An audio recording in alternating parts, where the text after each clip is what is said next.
Kruger Intergalactic is a ship manufacturer in Star Citizen, hitherto known only as the designer of the Merlin and Archimedes snub fighters.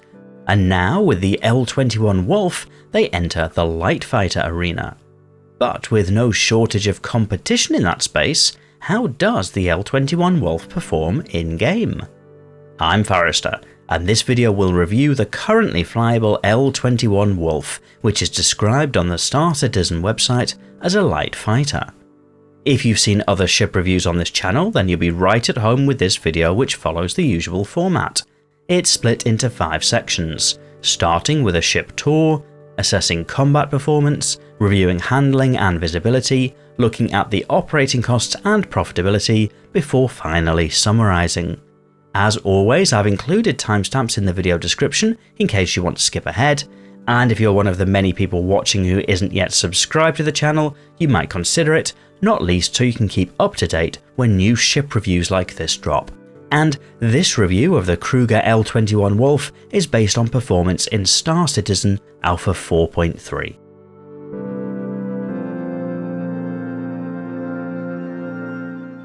In terms of a tour, there isn't too much to see with this light fighter with no internal space other than the cockpit. At the rear on the port side is a weapons rack hidden behind a deploying button. Also on the port side is the ladder to climb up the ship, and then around the nacelles we move to the front of the ship.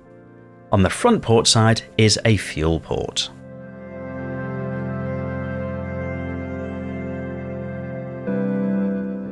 Moving around the nose of the Wolf, we move past the starboard nacelle, and on the starboard wing root is the storage for the onboard ship inventory.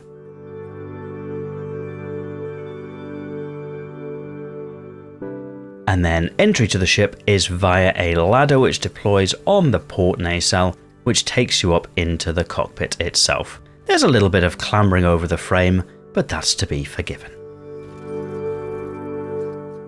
There's that nice clock, front and centre.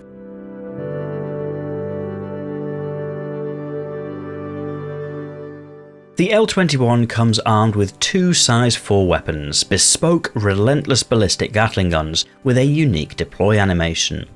Whilst technically on a gimbal, the range is only a few degrees, so they mostly fire straight forward. As bespoke weapons, they can't be swapped out for a different choice. Likewise for the 8 size 1 missile launchers, which are embedded in the wing roots and can't be swapped out either. The nature of all that ammunition means the Wolf does need to return to base from time to time in order to restock, but whilst it's out, it can dish out some damage. The weapons fire continuously for just over 10 seconds before overheating, which is often enough to do serious damage to smaller ships. Against larger targets, the mandatory cooldown time can sometimes give them a chance to recover a little. Defensively, the Wolf is equipped with 2 size 1 shield generators, providing limited protection. Mostly, this is a ship that is kept safe by how quick it is and avoiding fire.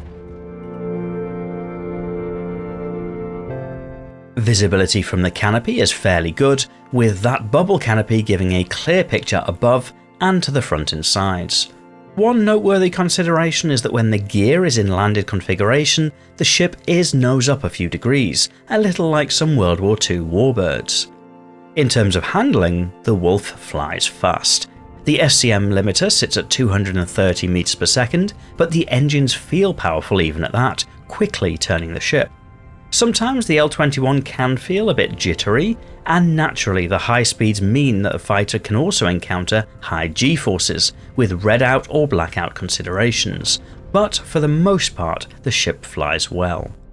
Outside of the constraints of FCM, the nav speed tops out at 1225 meters per second, which is quick enough to give chase to most ships in the verse.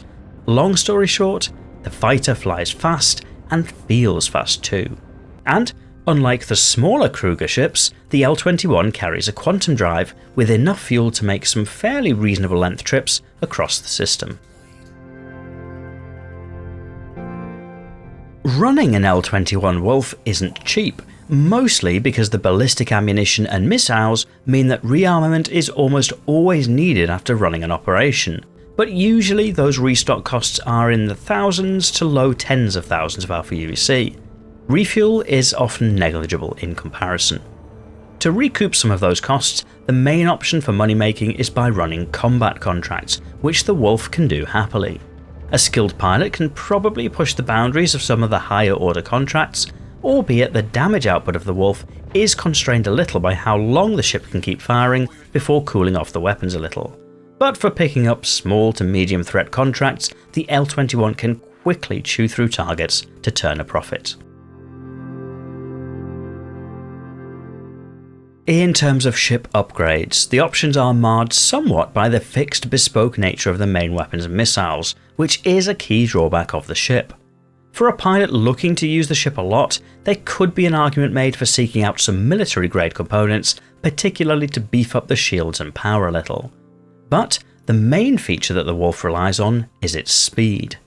That's obvious just by looking at the ship, with the engines on the nacelles giving off F-14, F-15 or F-18 type vibes, and the centre rear engine looking a bit like the inlet cone on a Blackbird, but exhausting like an aerospike. The Wolf looks sleek and shiny, and it's no surprise that comparisons have been made to a certain Naboo starfighter. It looks good. That's true of the inside too, with the centre clock giving a little more to an already big personality. In my testing, that clock does also seem to actually work, showing UTC time. Some have complained of the fin that deploys below the ship a bit like a keel, but it didn't seem to affect flying for this review. Perhaps it has more of an impact on the low flyers. But generally, the Wolf is nice to fly, nice to fight with, and nice to look at, with the main drawbacks being the bespoke nature of the weapons and the mandatory cooldown on them. It broadly performs well, although as a newly released ship, may be susceptible to rebalancing further down the line. Also as a newly released ship, there is no in-game price for the Wolf at time of recording, but for those spending real cash, it comes in at $90 to $100. That's fairly priced when compared to other light fighters, and a compelling option for somebody looking to start the game with a light fighter. Personally, I'd still lean towards a cheaper starter ship with a view to unlocking a light fighter in-game, but to me, the price for the ship seems fair. But what do you think of the L-21 Wolf? I look forward to reading your thoughts in the video comments. If you enjoyed this video, you might press the like button to help me understand what videos to make more of in future, and if you're not yet subscribed to the channel, you might like to do that too, so that YouTube knows to show you more videos like this in future.